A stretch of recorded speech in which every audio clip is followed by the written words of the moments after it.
કેમ છો વિદ્યાર્થી મિત્રો? મજામાં? ચાલો તો રસાયણ વિજ્ઞાનમાં આપણો પહેલું ચેપ્ટર આપણી આસપાસમાં દ્રવ્યો અને એમાં પાર્ટ 3 છેલ્લા બે લેક્ચરમાં આપણે દ્રવ્ય કોને કહેવાય, દ્રવ્ય શું છે, દ્રવ્ય કેવું હોવું જોઈએ અને દ્રવ્યની લાક્ષણિકતાઓ ભણ્યા. બીજા લેક્ચરમાં આપણે દ્રવ્યની મૂળભૂત અવસ્થાઓ વિશે ભણ્યા કે ભાઈ દ્રવ્યની કેટલી અવસ્થાઓ. તો દ્રવ્યની મુખ્ય 3 અવસ્થાઓ વિશે આપણે સમજ્યા હતા કે દ્રવ્યની મુખ્ય 3 અવસ્થાઓ એટલે ઘન, પ્રવાહી અને વાયુ. બાકીની બે અવસ્થા પ્લાઝમા અને બીઈસી એ બંને ફક્ત તમારી માહિતી માટે, તમારી જાણ માટે છે. એ વિશે આપણે ચેપ્ટરના એન્ડમાં સમજશું. ચેપ્ટર પૂરું થશે ત્યારે થોડી વાત કરીશું. આજનો લેક્ચર આપણો, આજનો ટોપિક આપણો દ્રવ્યની અવસ્થા ઉપર તાપમાન અને દબાણની અસર વિશે જોવાનું છે. આપણે જે તમારા પરીક્ષાનો મુદ્દો નથી, છેલ્લે જાહેર થયેલી માર્ગદર્શિકા પ્રમાણે આજે જે મુદ્દો ભણાવું છું એ તમારા પરીક્ષા માટે નથી પણ સમજવા માટે બહુ મહત્વનો છે. એટલે આપણે સમજશું ખરા દ્રવ્યની અવસ્થા પર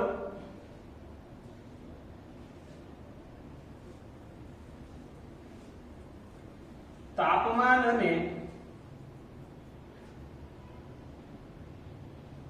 દબાણની અસરો.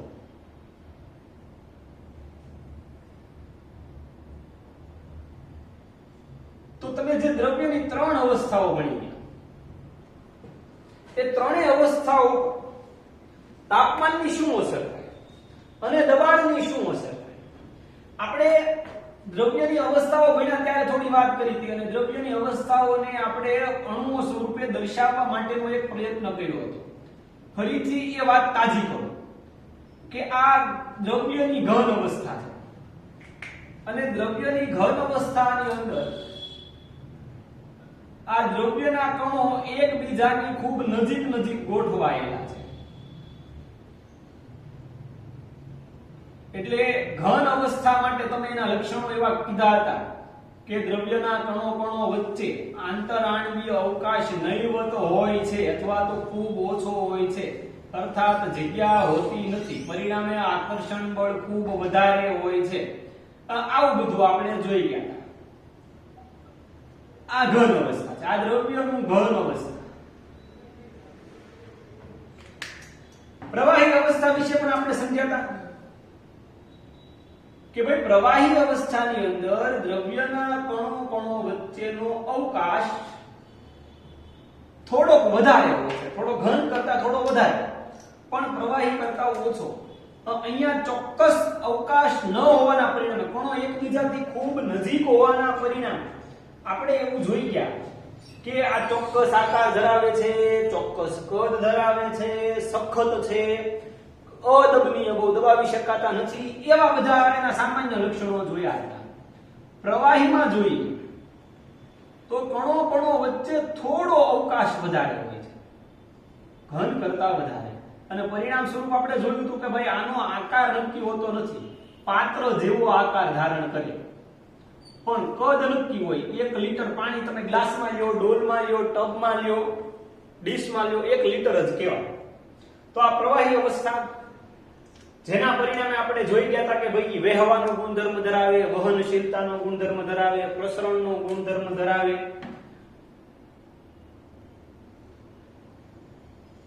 અને ત્રીજી અવસ્થા આપણે ભણ્યા હતા વાયુ અવસ્થા કે ભાઈ વાયુ અવસ્થાની અંદર દ્રવ્યના કણો કેવા હોય તો કે દ્રવ્યના કણો વચ્ચે ખૂબ વધારે પડતો આંતરાણવીય અવકાશ હોય, પરિણામે આકર્ષણ બળ જેવું કઈ હોતું નથી, કદ પણ નિશ્ચિત હોતું નથી, આકાર પણ નિશ્ચિત હોતો નથી. હવે આ 3 અવસ્થા ઉપર આપણે સૌપ્રથમ તાપમાનની અસર જોઈએ કે ભાઈ આ દ્રવ્યની અવસ્થા ઉપર તાપમાનની અસર શું થાય. તો સૌથી પહેલા ઘનની વાત કરીએ તો જો ઘન પદાર્થને ગરમી આપવામાં આવે, આ ઘન પદાર્થને જો ગરમી, આ હું ડેલ્ટા કરું છું, આ ત્રિકોણ છે, ત્રિકોણ નથી ડેલ્ટા છે. અને ડેલ્ટા એટલે શું? જ્યારે તાપમાન આપવામાં આવે, ગરમી આંકડો નક્કી ન હોય, 15 degree Celsius, 50 degree Celsius, 100 degree Celsius, એવું કોઈ માપક્રમ નક્કી ન હોય ત્યારે આપણે અંદાજિત તાપમાન માટે આ નિશાની દર્શાવીએ છીએ. તો જો ઘન પદાર્થને ગરમી આપવામાં આવે તો શું થશે? તો કે ઘન પદાર્થના અણુઓની ઊર્જામાં વધારો થશે. આ અણુઓની ઊર્જામાં વધારો થવાને પરિણામે એની ગતિ ઊર્જામાં વધારો થાય અને ગતિ ઊર્જામાં વધારો થવાના પરિણામે કણો એકબીજાથી દૂર જવાનો પ્રયત્ન કરે અને જેવા એ એકબીજાથી દૂર જવાનો પ્રયત્ન કરે એટલે કયું સ્વરૂપ ધારણ કરે? તો કે પ્રવાહી સ્વરૂપ ધારણ કરે. એટલે જો ઘન પદાર્થને ગરમી આપવામાં આવે તો કોઈ એક ચોક્કસ તાપમાને એનું પ્રવાહી સ્વરૂપમાં રૂપાંતરણ થશે. તો અહીંયા આ ઘન પદાર્થનું પ્રવાહી સ્વરૂપમાં રૂપાંતરણ થવાની પ્રક્રિયાને આપણે પીગળવું એવી વાત એવું કહીએ છીએ, મેલ્ટિંગ કહીએ છીએ, અથવા તો વિજ્ઞાનની ભાષામાં એને કહીએ છીએ ગલનની પ્રક્રિયા. અને જે તાપમાને પદાર્થનું પ્રવાહી સ્વરૂપમાં રૂપાંતરણ થાય એને આપણે ગલન બિંદુ કહીશું. એને આપણે શું કહીશું? ગલન બિંદુ. તો ચોક્કસ વાતાવરણ દબાણ જે તે પરિસ્થિતિ પ્રમાણે. તો તમને અહીંયા પ્રશ્ન થશે કે સર આ ચોક્કસ વાતાવરણ દબાણ શું બોલ્યા? વાતા દબાણ, વાર્તા દબાણ એમ ન કહેતા. વાતા દબાણ, આ વાતાવરણ દબાણ. આને હમણાં પેન્ડિંગ રાખો, હમણાં હું તમને દબાણ વખતે સમજાવું. વાતાવરણ દબાણ એટલે વાયુઓ દ્વારા ઉત્પન્ન થતું દબાણ. અત્યારે તમારી સમજણ માટે ટૂંકમાં એટલું યાદ રાખો. તો ગલન બિંદુ કોને કહીશું? તો કે જે તાપમાન ઘન પદાર્થ પ્રવાહી સ્વરૂપમાં રૂપાંતરણ થાય તે તાપમાનને તે પદાર્થનું ગલન બિંદુ કહે છે. સમજો, આખા પ્રયોગોને આપણે ભણશું, અત્યારે ટૂંકી વ્યાખ્યાઓ જોઈએ. તો અહીંયા ઘન પદાર્થને તમે જો ગરમી આપો તો ઘન પદાર્થનું કયા સ્વરૂપમાં રૂપાંતરણ થાય છે? પ્રવાહી સ્વરૂપમાં, એટલે કે મેલ્ટ થાય, ઓગળે છે. હવે સમજો, હવે આ જ પ્રવાહી પદાર્થને જો ગરમી આપવામાં આવે, આ જ પ્રવાહી પદાર્થને જો ગરમી આપવામાં આવે તો એ પ્રવાહી પદાર્થના કણોની ગતિ ઊર્જા વધે છે. અહીંયા ઘનમાં વધી હતી તો કણો દૂર ગયા, પ્રવાહીમાં એથી વધારે ગતિ ઊર્જા વધે અને ગતિ ઊર્જા વધવાના પરિણામે એનું સ્વરૂપ કોના જેવું થશે? વાયુ જેવું. એટલે કે પ્રવાહી સ્વરૂપને જો ગરમ કરવામાં આવે તો કોઈ એક નિશ્ચિત તાપમાને એનું વાયુ સ્વરૂપમાં રૂપાંતરણ થાય. જે તે પ્રવાહી માટે એ નિશ્ચિત તાપમાન એટલે એ પ્રવાહીને આપણે શું કરીએ છીએ? ઉકાળીએ છીએ, બોઇલ કરીએ છીએ. હમણાં આપણે બહુ બોઇલ કરી પાણી, બધાય નાશ બહુ લીધો. તો એને આપણે ઉત્કલન બિંદુ કહીશું, બોઇલિંગ પોઈન્ટ કહીશું. એ તાપમાનને આપણે શું કહીશું? ઉત્કલન બિંદુ.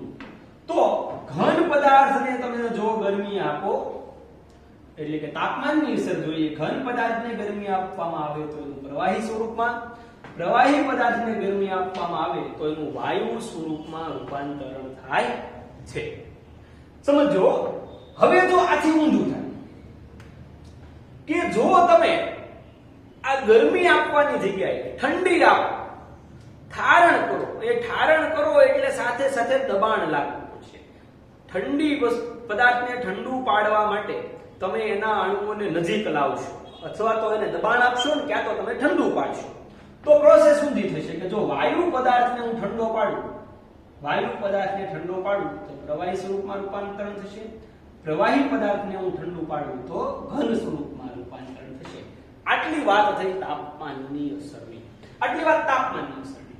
પરંતુ કેટલાક પદાર્થ એવા છે, ખાસ સમજો, કેટલાક પદાર્થ એવા છે કે જેને તમે ગરમી આપો તો એ પદાર્થનું, કેટલાક ઘન પદાર્થ કે જેને ગરમી આપતા ઘન પદાર્થનું વાયુ સ્વરૂપ, પ્રવાહી સ્વરૂપમાં રૂપાંતરણ થવું જોઈએ, પણ આ પદાર્થ ઠેકડા મારે છે, એનું સીધું વાયુ સ્વરૂપમાં રૂપાંતરણ થઈ જાય. કેટલાક ઘન પદાર્થોને ગરમી મળતા એનું સીધું વાયુ સ્વરૂપમાં રૂપાંતરણ થાય છે, વચ્ચેની અવસ્થા આવતી નથી, તો એવા પદાર્થને ઉર્ધ્વપાતી પદાર્થો કહેવાય. એવા પદાર્થોને કેવા કહીશું? ઉર્ધ્વપાતી પદાર્થો. આ પ્રકારની ઘટનાને ઉર્ધ્વપાતન કહેવામાં આવે છે. આ ઘટનાને આપણે શું કહીશું? ઉર્ધ્વપાતન. તો કેવા પદાર્થો? ફોર એક્ઝામ્પલ ઉદાહરણ આપો. કેવા પદાર્થો છે કે જેને તમે ગરમી આપો તો ઘન પદાર્થમાંથી સીધું વાયુ સ્વરૂપમાં રૂપાંતરણ થઈ જાય? તો ફોર એક્ઝામ્પલ કપૂર,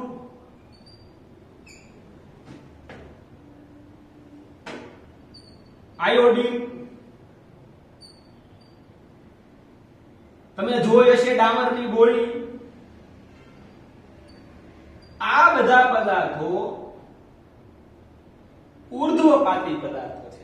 જો આ બધા પદાર્થને તમે ગરમી આપશો તો એનું ઘનમાંથી સીધું પ્રવાહી સ્વરૂપ નહીં આવતા સીધું વાયુ સ્વરૂપમાં રૂપાંતરણ થશે. એટલે આવા પદાર્થોને ઉર્ધ્વપાતી પદાર્થો અને આ ઘટનાને ઉર્ધ્વપાતન ઘટના કહીશું. જો આ પદાર્થોને ઠંડા પાડવામાં આવે, જો આ પદાર્થોને ઠંડા પાડવામાં આવે તો વાયુમાંથી પ્રવાહી અને પ્રવાહીમાંથી ઘન અવસ્થા ધારણ કરવાને બદલે વાયુમાંથી સીધી ઘન અવસ્થા ધારણ કરે છે. તો ખાસ યાદ રાખજો. તો અહીંયા આપણે આ તાપમાન માટે બે ઘટનાઓ, ત્રણ ઘટનાઓ ભણીશું. ગલન બિંદુ કોને કહીશું? એ પ્રયોગ સાથે સમજાવો એવો પ્રશ્ન હમણાં ભણીશું. ઉત્કલન બિંદુ કોને કહીશું? પ્રયોગ સાથે સમજાવો એ કહીશું.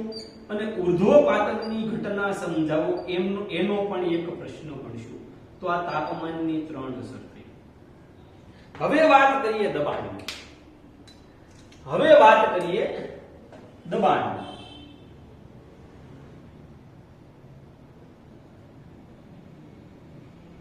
કે ભાઈ દ્રવ્યની અવસ્થા ઉપર દબાણની શું અસર થાય છે?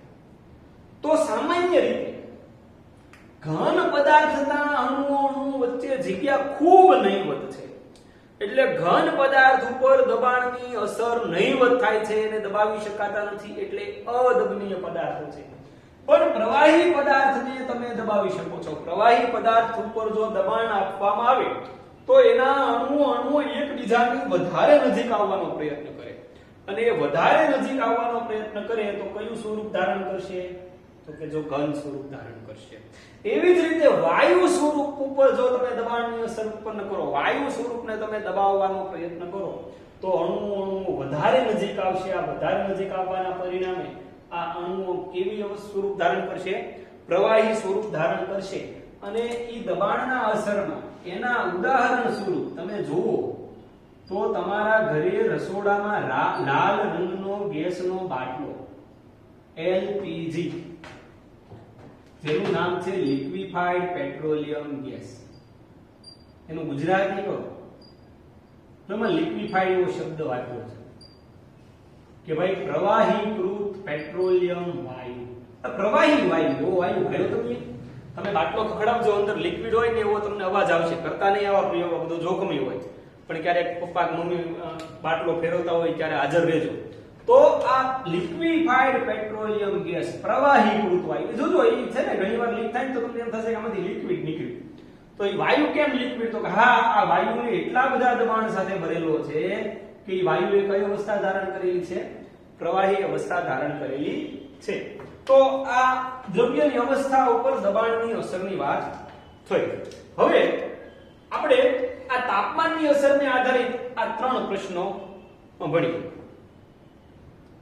તો આગળનો પ્રશ્ન આપણો એવો છે કે ગલન બિંદુ એટલે શું સમજાવો, અથવા અલગ રીતે પણ એવો પ્રશ્ન પૂછાઈ શકે કે બરફનું ગલન બિંદુ માપવાનો પ્રયોગ વર્ણવો. બરફનું ગલન બિંદુ માપવાનો પ્રયોગ વર્ણવો. તો ગલન બિંદુ કોને કહીશું? તો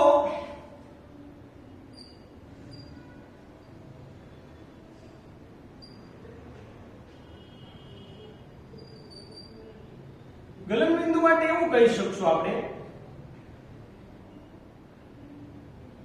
કે જે તાપમાન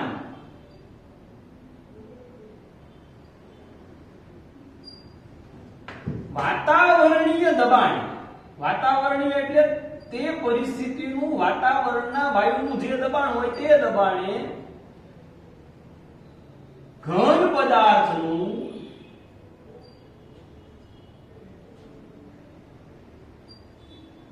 પ્રવાહી સ્વરૂપમાં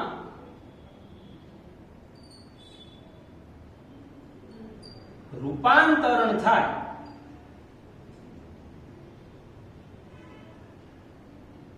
તે તાપમાનને તે પદાર્થનું જે તાપમાને વાતાવરણીય દબાણે ઘન પદાર્થનું પ્રવાહી સ્વરૂપમાં રૂપાંતરણ થાય તે તાપમાનને તે પદાર્થનું ગલન બિંદુ કહે છે. ગલન બિંદુને ટૂંકમાં એમપી મેલ્ટિંગ પોઈન્ટ મધ્યપ્રદેશ નહીં ગલન બિંદુ કહે છે. એમપી વડે દર્શાવવામાં આવે છે. હવે જુઓ જે તાપમાને વાતાવરણીય દબાણ મને ભૂલી જાઓ કોઈ પણ ઘન પદાર્થનું પ્રવાહી સ્વરૂપમાં રૂપાંતરણ કયા તાપમાને થયું એ તાપમાનને આપણે એનું શું કહીશું ગલન બિંદુ કહીશું. વાતાવરણીય દબાણ એટલે અત્યારે રૂમમાં ઊભો છું તો રૂમમાં વાયુઓનું દબાણ શું છે આપણી આસપાસ વાતાવરણ આવેલું છે બધા વાયુઓ આવેલા છે એ વાયુઓ આપણી ઉપર કેટલું પ્રેશર ઉત્પન્ન કરે છે એને વાતાવરણીય દબાણ કહીશું. એ આપણે દબાણના પ્રશ્ન વખતે વિશેષ ડિટેલમાં સમજીશું. તો અહીંયા તમને બરફનું ગલન બિંદુ માપવા માટેનો પ્રયોગ વર્ણવો એવું જો પૂછાય તો તમારે પ્રયોગ સ્વરૂપે બધું લખવું પડે. એ પ્રયોગ સ્વરૂપે બધું લખવા માટે સૌથી પહેલા તમારે હેતુ લખવો પડે. જો ગલન બિંદુનો પ્રશ્ન પ્રયોગ સ્વરૂપે પૂછાય તો જો બરફનું ગલન બિંદુ કેવી રીતે માપવું સમજાવ એમ પૂછાય તો જરૂર નથી પણ આવી રીતે લખશું તો સારું લાગશે. તો આપણો હેતુ શું છે તો આપણો હેતુ છે બરફનું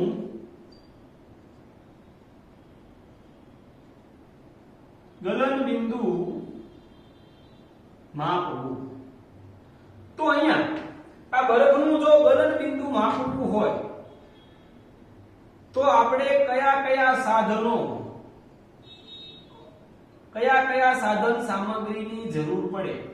તો બરફનું ગલન બિંદુ માપવા માટે જરૂરી એવા સાધનોની વાત કરીએ તો સૌથી પહેલું જરૂરી ઉપકરણ એટલે થર્મોમીટર. તાપમાન માપવા માટે વપરાતું સાધન એટલે થર્મોમીટર. દબાણ માપવા માટે વપરાતું સાધન એટલે બેરોમીટર.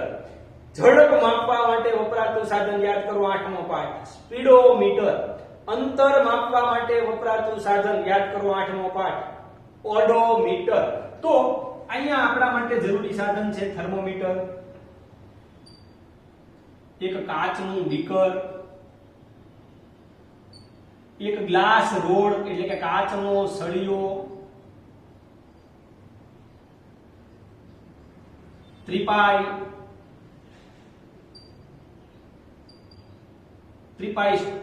સ્ટેન્ડ તરીકે ત્રિપાઈ સ્ટેન્ડ, સ્પિરિટ લેમ્પ અથવા તો બર્નર બંનેમાંથી કોઈ પણ ચાલે. આટલી વસ્તુઓ સાધન સામગ્રી. જરૂરી પદાર્થની વાત કરીએ તો કયા પદાર્થો જોઈએ તો અહીંયા પદાર્થો તરીકે એક જ વસ્તુ આવશે. કોનો સમાવેશ કરશું કોનું ગલન બિંદુ માપવાનું છે તો કે બરફનું એટલે અહીંયા આપણા માટે પદાર્થ તરીકે બરફ આવશે. આટલી વસ્તુ તમારે લખવી પડે. ત્યારબાદ તમારે સરસ મજાની આકૃતિ દોરવાની છે. કેવી રીતે આકૃતિ દોરશું પ્રયોગ કેવી રીતે કરવાનો છે એ સમજીએ. તો અહીંયા ધ્યાન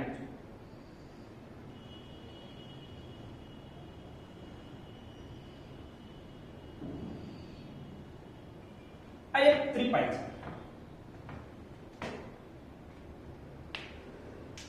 ત્રિપાઈ ઉપર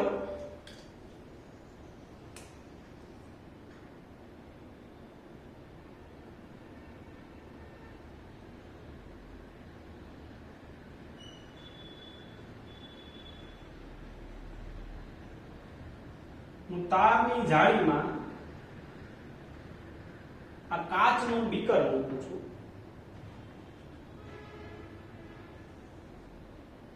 નીચે સ્પિરિટ લેમ્પ અથવા તો બર્નર ગોઠવવામાં આવે છે.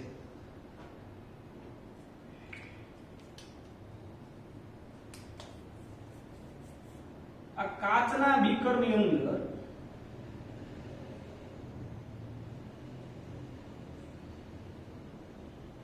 બરફના ટુકડા ગોઠવવામાં આવે છે.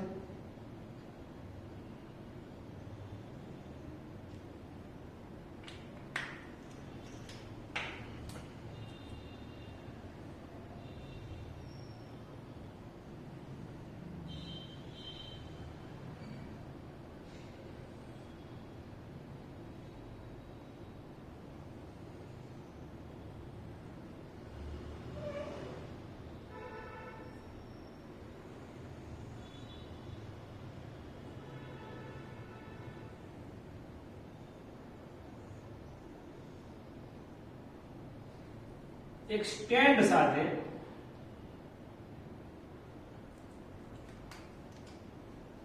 કાચની સપાટીને અટકે નહીં અને બરફના સંપર્કમાં રહે તેવી રીતે એક થર્મોમીટર ગોઠવવામાં આવે છે. અને જરૂર પડે, લગભગ જરૂર નથી પડતી, પણ આ બરફને હલાવવા માટે ગ્લાસ રોડ, કાચનો સળિયો રાખવામાં આવે છે. આ ગ્લાસ રોડ છે. આકૃતિ દોર્યા પછી આપણે બધા જ ઘટકોના નામકરણ કરીશું. આ થર્મોમીટર છે, આ ત્રિપાઈ છે, બે અલગ અલગ કરી નાખીએ એટલે સ્ટેન્ડ આવી જાય આપણું. આ સ્ટેન્ડ છે અને આ બર્નર છે. આ તમારી આકૃતિ. હવે સમજો આખો પ્રયોગ કઈ રીતે કરશું. તો કે આ બીકરમાં બરફના ટુકડા ભર્યા છે, થર્મોમીટર લગાવ્યું છે, બરફનું ટેમ્પરેચર થર્મોમીટરમાં નોંધી લેવાનું છે. બરફ મૂક્યો અને થર્મોમીટર મૂક્યું પછી થર્મોમીટરનું તાપમાન, થર્મોમીટરમાં રહેલો મર્ક્યુરી નામની ધાતુ, પારો જેને તમે કહો છો, એ કેટલું તાપમાન બતાવે છે એ નોંધવાનું છે. હવે નીચેથી બર્નર શરૂ કરવાનું છે. કોઈ એક સમય થર્મોમીટર ઉપર બરફ જ્યારે પ્રવાહી સ્વરૂપમાં રૂપાંતરણ થવાની શરૂઆત કરશે એ તાપમાન તમારે નોંધી લેવાનું છે. સમજો, જે તાપમાને બરફનું પાણીમાં રૂપાંતરણ થયું, એટલે કે ઘન પદાર્થનું પ્રવાહી સ્વરૂપમાં રૂપાંતરણ થયું, તે તાપમાનને પદાર્થનું ગલન બિંદુ, એટલે કે અહીંયા બરફનું ગલન બિંદુ કહીશું. તો અહીંયા તમને કોઈ એક ચોક્કસ તાપમાન જોવા મળશે. અત્યાર સુધીના વૈજ્ઞાનિકોના અવલોકનોને આધારે જો બરફનું ગલન બિંદુ કેવું હોય તો બરફનું ગલન બિંદુ 0 ડિગ્રી સેલ્સિયસ છે, એટલે કે 0 સેલ્સિયસ છે. તો તમે સમજી શકો છો કે હકીકતમાં ઓરડાનું તાપમાન, રૂમ ટેમ્પરેચર, આપણું વાતાવરણનું તાપમાન કેટલું હોય છે? આપણું વાતાવરણનું તાપમાન શિયાળામાં 15 ડિગ્રી, 20 ડિગ્રી, ઉનાળામાં 30 ડિગ્રી, 32 ડિગ્રી, 35 ડિગ્રી હોય છે. તો બરફને પીગાળવા માટે અહીંયા બર્નરની જરૂર પડે નહીં. આપણે મૂકીએ અને કરીએ તો અલગ વાત છે, બાકી બરફનું ગલનબિંદુ માપવા માટે આ બર્નરની જરૂર પડતી હોતી નથી. હવે સમજો, તાપમાન માપવા માટે તાપમાનનો SI એકમ, તાપમાનનો SI એકમ કેલ્વિન છે. શું છે? કેલ્વિન. અને 0 કેલ્વિન બરાબર 273.0 અંશ સેલ્સિયસ બરાબર 273.16 કેલ્વિન છે. આ ખાસ યાદ રાખવાનું છે, જેને આપણે રાઉન્ડ ફિગરમાં 273 કેલ્વિન લખીએ છીએ. રાઉન્ડ ફિગરમાં આપણે શું યાદ રાખશું? 273. ખાસ તાપમાનનો એકમ કયો? તો કે કેલ્વિન. બરફનું ગલન બિંદુ કેટલું હતું? તો કે 0 અંશ સેલ્સિયસ. તો 0 અંશ સેલ્સિયસ ને કેલ્વિનમાં ફેરવવા હોય તો 273 કેલ્વિન થાય. ખાસ યાદ રાખજો, પરીક્ષામાં 1 માર્કની ખાલી જગ્યા એમસીક્યુ અથવા જોડકું હોય છે કે 15 અંશ સેલ્સિયસ. ચાલો 15 અંશ સેલ્સિયસ ને કેલ્વિનમાં ફેરવવા હોય તો 0 અંશ સેલ્સિયસ બરાબર 273. તો 15 અંશ સેલ્સિયસ બરાબર 273 વત્તા 15 કરી નાખવાના. 5 ને 3 8, 7 ને 8, 2 ના 2 એટલે 288 કેલ્વિન થયા. તો યાદ રાખજો. તો કેલ્વિન ને સેલ્સિયસ માં ફેરવવા હોય તો 273 બાદ કરી નાખવાના. સેલ્સિયસ ને કેલ્વિન માં ફેરવવા હોય તો 273. ઉમેર કોઈ પણ એક યાદ રાખવાનું, બે નહીં યાદ રાખવાના. જ્યારે બંને વસ્તુ યાદ રાખીએ ત્યારે ટ્વિસ્ટ થઈ જાય છે, ખીચડી થઈ જાય, ઊંધું ચત્તું થઈ જાય. એટલે એક જ વસ્તુ યાદ રાખવાની. લિટમસ પેપર લાલ ને ભૂરું, ભૂરા ને લાલ ને તમે ગોટે ચડી જાવ છો. બે યાદ રાખો છો એટલે એક જ યાદ રાખવાનું. શું યાદ રાખવાનું? લાભુ બેન યાદ રાખવાના. લાલ લિટમસ પેપર ભૂરું બનાવે અને બેન એટલે કે બેઝ કહેવાય. લાભુ બેન, લાલ લિટમસ ભૂરું બેઝ એટલે એસિડ આપોઆપ યાદ આવી જાય કે ભૂરાનું લાલ. એવી રીતે અહીંયા પણ એક જ વસ્તુ યાદ રાખવાની છે કે સેલ્સિયસ ને કેલ્વિન માં ફેરવવા હોય તો 273 એડ કરવાના છે. તો કેલ્વિન ને સેલ્સિયસ માં ફેરવવા હોય તો શું કરવાનું? બાદ કરવાના. ક્લિયર? સમજાય છે? એક વસ્તુ યાદ રાખવાની છે. તો આ હવે અહીંયા આકૃતિ ઉપર આખી ઘટના સમજ્યા. તો આકૃતિ પછી આપણે પદ્ધતિ લખવાની હોય છે. જો પ્રયોગ પૂછાય તો તમારે પદ્ધતિ લખવાની હોય છે. અને પદ્ધતિ હું આખી બોલી ગયો કે ભાઈ આકૃતિમાં દર્શાવ્યા પ્રમાણે સમજો, યાદ રાખી લેજો. આકૃતિમાં દર્શાવ્યા પ્રમાણે કાચના ગ્લાસમાં બરફના ટુકડાઓ ગોઠવો. શરૂઆતમાં સ્ટેન્ડમાં દર્શાવ્યા પ્રમાણે થર્મોમીટર બરફના સંપર્કમાં રહે તે રીતે ગોઠવો અને શરૂઆતનું તાપમાન નોંધી લો. ધીમે ધીમે બરફ પીગળવા લાગશે. બરફ પીગળવાની શરૂઆતે થર્મોમીટરનું તાપમાન નોંધી લો. એ તાપમાનને બરફનું ગલન બિંદુ કહે છે. એ બરફનું ગલન બિંદુ અવલોકનમાં લખવાનું છે. અવલોકનમાં આપણે શું લખશું કે ભાઈ શરૂઆતમાં બરફ સાથે જ્યારે થર્મોમીટરનું અવલોકન નોંધ્યું તો થર્મોમીટરનું અવલોકન -ડિગ્રી દર્શાવતું હતું, પરંતુ બરફનું પ્રવાહીમાં રૂપાંતરિત થતા થર્મોમીટરના તાપમાનમાં ફેરફાર જણાયો. 0 ડિગ્રી સેલ્સિયસ બતાવ્યું. અને નિર્ણયમાં શું લખશું? તો અવલોકન નિર્ણયમાં આપણે ગલન બિંદુની વ્યાખ્યા લખશું અને લખશું કે ભાઈ બરફનું ગલન બિંદુ કેટલું છે? 0 અંશ સેલ્સિયસ અથવા તો 273.16 કેલ્વિન છે. તો આ બરફના ગલન બિંદુ, ઘન પદાર્થના ગલન બિંદુનો પ્રશ્ન. પણ હવે સમજજો, આ પ્રયોગ થઈ ગયો. આ નાનો અમથો પ્રયોગ હતો, સહેલો પ્રયોગ હતો. આ પ્રયોગ અહીંયા પૂરો થયો. પણ અહીંયા જોજો એક વિશેષ બીજો પ્રયોગ આની સાથે કરવાનો છે. હવે તમે જોજો કે અહીંયા બરફ જેવો પીગળવાનું શરૂ થશે ત્યારે થર્મોમીટરમાં પારો 0 ડિગ્રી સેલ્સિયસ બતાવશે. યાદ રાખજો ખાસ. ધારો કે અહીંયા 0 ડિગ્રી સેલ્સિયસ છે અને થર્મોમીટરનો પારો આપણને 0 સુધી બતાવે છે. સમજો. હવે જ્યાં સુધી બધા જ બરફનું પાણીમાં રૂપાંતરણ નહીં થાય ત્યાં સુધી આ પારો અહીંયા સ્ટેચ્યુ થઈ જશે.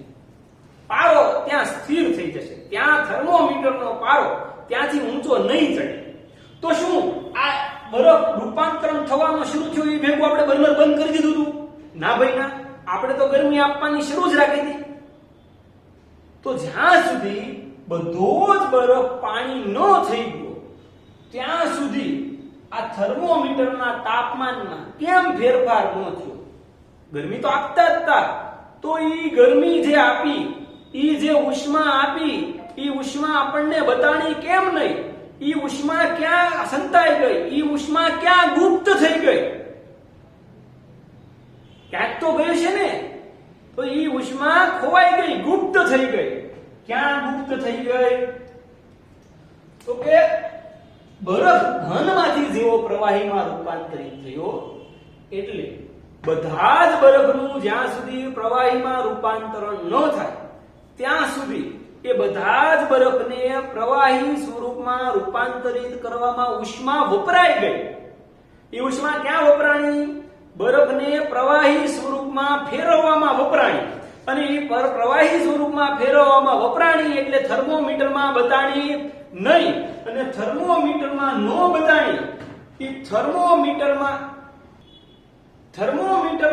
ન બતાણી, ન દેખાણી એટલે એને ગુપ્ત ઉષ્મા કહીશું. કેવી ઉષ્મા? તો કે ગુપ્ત ઉષ્મા. પણ અહીંયા કયા પદાર્થો માટે છે? તો કે ઘન પદાર્થો માટે છે. ઘન પદાર્થને શું હોય? તો કે ગલન બિંદુ હોય. એટલે અહીંયા હું કહીશ ગલન ગુપ્ત ઉષ્મા. કેવી ઉષ્મા? તો કે અહીંયા આપણે એને કહીશું ગલન ગુપ્ત ઉષ્મા. તો પાછો પ્રશ્ન થાય, હવે સમજો, ફરી પાછો કહું છું કે જ્યાં સુધી બધા જ ઘન પદાર્થનું પ્રવાહી સ્વરૂપમાં ન રૂપાંતરણ થાય ત્યાં સુધી થર્મોમીટરનો પારો ઊંચો ચડતો નથી. આવું ક્યારથી થશે? આવું પદાર્થના ગલન બિંદુના તાપમાને પહોંચ્યા પછી થશે, પહેલા નહીં થાય. થર્મોમીટરનો પારો બરફ માટે 0 ડિગ્રી સેલ્સિયસે પહોંચશે પછી થશે. 0 ડિગ્રી સેલ્સિયસે પહોંચી ગયા પછી બધો જ બરફ પ્રવાહી નહીં થાય, પાણી નહીં થાય ત્યાં સુધી પારો 0 એ ફિક્સ થઈ જશે. તો બધી જ ઉષ્મા ક્યાં વપરાઈ ગઈ? તો કે બરફને પ્રવાહી સ્વરૂપમાં ફેરવવામાં વપરાઈ ગઈ. તો આ ઊર્જાને આપણે કહીશું ગલન ગુપ્ત ઉષ્મા. તો તમને ફરી પાછા નવો પ્રશ્ન પૂછે કે ભાઈ ગલન ગુપ્ત ઉષ્માની વ્યાખ્યા લખો. તો જોજો, ખાસ સમજજો. તો કે પદાર્થના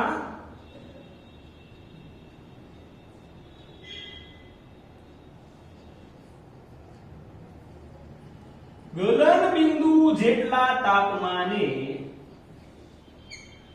પદાર્થના ગલન બિંદુ જેટલા તાપમાને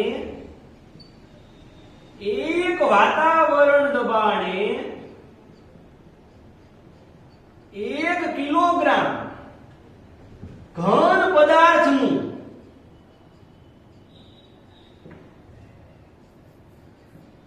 પ્રવાહી સ્વરૂપમાં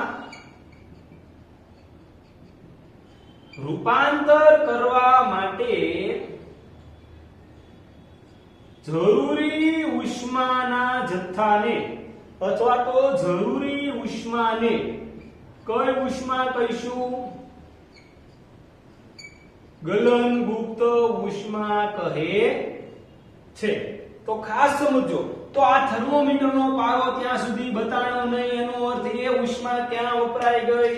તો કે એ ઉષ્મા પદાર્થને પ્રવાહી સ્વરૂપમાં ફેરવવામાં વપરાઈ ગઈ. જે ઘન પદાર્થ હતો એટલે એને ગલન ગુપ્ત ઉષ્મા કીધી. ફરીથી પાછા વ્યાખ્યા સમજીએ કે પદાર્થના ગલન બિંદુ જેટલા તાપમાને, જો આ ગલન બિંદુ આવ્યા પછી જ શરૂ થશે, પહેલા નહીં શરૂ થાય. પહેલા તો થર્મોમીટરનો પારો -4, -3, -2, -1, 0 એમ હાલતો.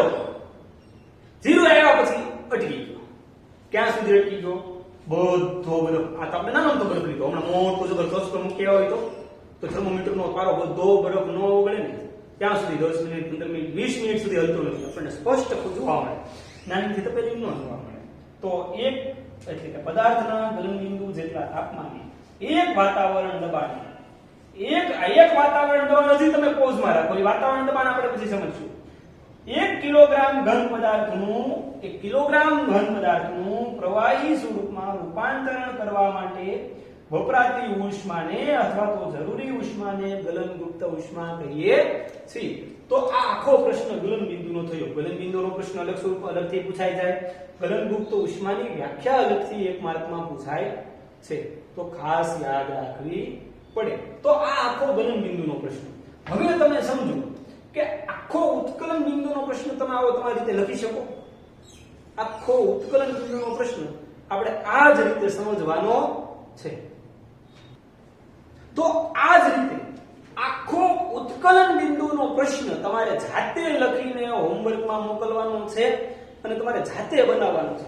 જો હું તમને ટૂંકમાં સમજાવી દઉં કે જે તાપમાને વાતાવરણીય દબાણે ઘનની જગ્યાએ શું આવશે? પ્રવાહી પદાર્થનું વાયુ સ્વરૂપમાં રૂપાંતરણ થાય. સમજી ગયા? અહીંયા બરફની જગ્યાએ કોનું ઉત્કલન બિંદુ માપશું? પાણીનું ઉત્કલન બિંદુ માપશું. સાધન સામગ્રી બધી સરખી રહેશે. પદાર્થમાં બરફની જગ્યાએ કોણ આવી જશે? પાણી આવી જશે. હવે જોજો આ થોડા આંકડા ફરશે. ટેક્સ્ટ બુક જોઈ લેજો. હું નેક્સ્ટ લેક્ચરમાં ટોપિક ભણાવીશ, ચિંતા ન કરતા. તો અહીંયા ગલનગુપ્ત ઉષ્માની જગ્યાએ પ્રવાહી માટે શું આવશે? બાષ્પનગુપ્ત ઉષ્મા આવશે. પ્રવાહી માટે શું આવશે? બાષ્પનગુપ્ત ઉષ્મા. તો આટલો પ્રયોગ, આ પ્રશ્ન આખો જાતે કરી સમજો. નેક્સ્ટ લેક્ચરમાં આપણે ફરી પાછા ઉત્કલન બિંદુનો પ્રશ્ન સમજશું. નેક્સ્ટ લેક્ચરમાં ફરી મળશું. ત્યાં સુધી બાય બાય. જય હિન્દ.